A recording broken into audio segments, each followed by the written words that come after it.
Money, greed, makes the world go round, doesn't it? But you know what else makes the world go round? That would be pot of greed. Just kidding. It only lets you draw 2 cards from the deck. Everybody knows that. But today we're talking about the top 10 best ways to make this much money. 10, 20, 30, 40, 50, 60, 70, 80, 90, and right here we have 100. Where did that come from?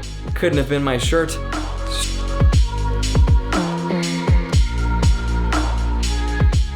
We've all wanted to make $100,000 a year at some point or another, and maybe this is an exclusively American goal, but it doesn't sound like a lot of money, and it certainly doesn't look like a lot of money, but it's a lot of money. If you made $100,000 a year, here's what that would look like after taxes. If you live in Las Vegas, Nevada like I do, where we have no state income taxes, you'd pay $0. Then you'd pay $15,247 for the federal taxes and $7,650 for FICA, which is what contributes to Social Security and Medicare. You'd then be left with approximately $77,104. The reason this is really important is because it's at this point where it gets really interesting. The average savings rate here in America is 7.6%, which means out of that $77,104 of after-tax money, most people only keep $5,860, which also means at that savings rate, you'd have to work for over 60 plus years to be able to afford to retire and not need that job. But watch what happens when you increase that savings rate even just a little bit. If you can save 35% of your income, or roughly a third, then you only need to work for 25 years instead of that 60. But get this, if you increase that savings rate to 50%, you only need to work for 17 years. But the reason I made this video about $100,000, it's because it's at this point that we can reach the penultimate savings rate of 65%. Because if you can do that, then you only need to work for 10 and a half years and you are done. And by done, I mean you won't even need that 6-figure salary job, because those savings that you've invested will now pay you passively for the rest of your life without ever lifting a finger and never running out of money. So here are some of the best ways to get to that 100K per year. This isn't borrowed from an article on CNBC like last time. This is from personal experiences and friends of mine, and I avoided things like go to school, go be a doctor or a lawyer, and go borrow some money. So hopefully this is gonna be good. And number 11 is anything in sales. Now I love this character because it has a lot of different playable skins, which means you can sell virtually anything and earn over 6 figures. Now by sales, I don't mean like a $12 an hour job at Abercrombie selling t-shirts, like I may or may not have done, but actual sales with a commission structure.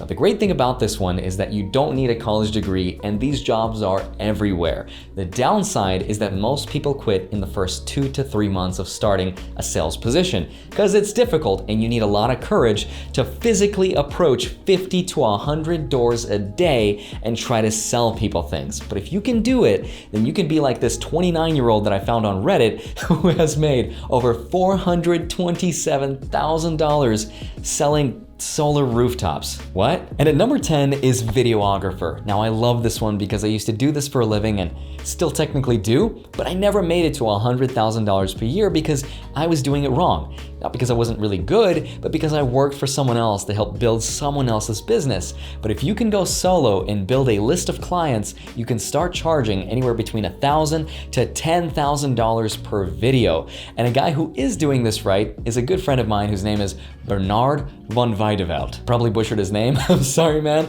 He doesn't watch my videos, but he didn't know anything about video production, and he was still able to make over $100,000 per year very fast. Would you give up 2 years of your life to make 6 figures? Me neither. No, of course you would. Anybody would. But you have to genuinely love it, because if you don't, then that information isn't gonna stick, and it's gonna go from one ear and out the other like this. Do my eyes look red?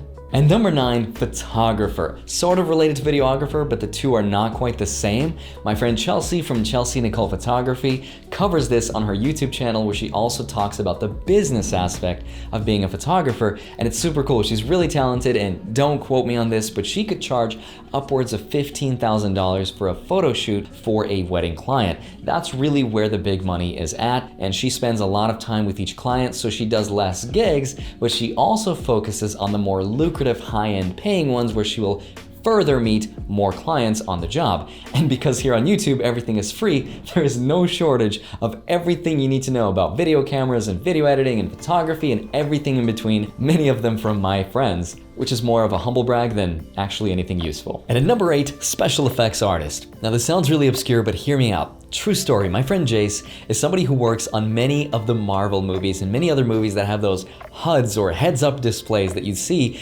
Iron Man wear inside of his suit. Now inside those graphics that do stuff, those have real physics and real functionality behind them, and my friend Jikh pioneered all of that stuff. In an industry that is known not to pay its VFX artists very much money, he was able to separate himself from the rest of the competition by being the best at a very specific part of a very specific part of an industry. And because of that, he's able to make multiple 6 figures per year. In fact, he might even be making over $1 million. I have no idea. I've been to his house a few times and it's fancy. But it's just a film theory. So there's no limit to how much money you can charge as long as you are the best at a very specific thing. And at number 7 is club host / cocktail waitress. Now maybe this is very Las Vegas of me, but I'm sure every major city here in the US has that private place where all the rich people like to go and spend their money. And the people that can get this job will earn anywhere, I can't say this with a straight face because it's an insane amount of money, anywhere between $100,000 a year to over $350,000 a year. And I know this because I meet these people from time to time. And the people that can get this job, they get hired by the casinos to show the rich people a good time. So if I'm a whale, I want to dive in and experience a good time here in Las Vegas. So I would call up my favorite club host and say, hey, show me a good time and take me to go see David Copperfield. Now these guys are paid not only by the casinos that employ them, so they get paid a base salary, but they also get paid commission by the venues that they bring the whales to. So you might want to leave someone like me or someone like Graham Stephan at home, because we're only gonna spend 20 cents on an iced coffee, and instead bring someone like Jake Paul, who's gonna drop 20 grand on a bottle of champagne, because you're gonna get 20% commission off that sale and everything else they spend their money on that night. On top of all that, if that wasn't enough, they also get tipped by the whale themselves. And that tip could range anywhere between $10,000 to the sky's the limit, depending on who it is. It works the same for cocktail waitresses at the clubs as well, except they make even more money because true story, I met a girl who was actually an RN, a registered nurse by day, making $80K per year, and also works as a cocktail waitress at the club who was making $300K for the summer. I know, I wanted to quit my life when I heard too. And number 6, restaurant waiter / waitress. Now this is mostly applicable towards high-end steakhouses only. And this is because that's where the wealthier clients go, where meals can easily exceed over $1,000 per meal. And if you can get this highly competitive job, which doesn't need a college degree or any formal education, you can pull in anywhere between 100 to 150 grand per year. That just depends on the city that you're in, but obviously 20% of $1,000 meal is worth a lot more than 20% at a Red Lobster. And at number 5 is Butler. Now hear me out, for just 8 weeks and about $15,000, you can earn way more than 6 figures. The highest earning butler right now is in the USA making $2.2 million per year. The demand for being a butler is very high, but the supply is pretty low, and that's why they earn so much money. The reason I bring this one up though, is because when I was in school, I seriously considered this option. I thought, why not go work for a wealthy family, have cool experiences, make really powerful friends, make a ton of money, and drink tea with crumpets? Sign me up, yes please. It's a common misconception though that butlers are British. It's not actually true, even though one of the most prestigious schools to become a butler is in London, so I guess there's truth to it. But the reason this job never gets talked about is because secrecy and discretion is of the utmost priority. And that's because you can't tell people who your client is, and you certainly can't tell people how much money you make. Because of that, no one talks about it, but it's actually one of the coolest options on this list. And number 4, bartenders. Las Vegas, New York City, LA, San Fran, DC, basically any major US city, and you can easily pull in over 6 figures. I don't have any bartender friends, but I do have friends of friends that are, and I can confirm they make a ton of money. The downside to this job is that it becomes difficult to get financing on a house because you get paid mostly with cash, and there's a tendency to not report that income to pocket more, but you should always pay the IRS. And you also have to be young and enjoy that scene and love the loud music. And if you want to learn flair bartending like this, but actually with bottles instead of cards, then you can make even more. Ha! Flairistry, cardistry, look at this. Yeah, X-Men. And at number 3 is an artist, an artiste. That's right, they say that all true artists are starving artists.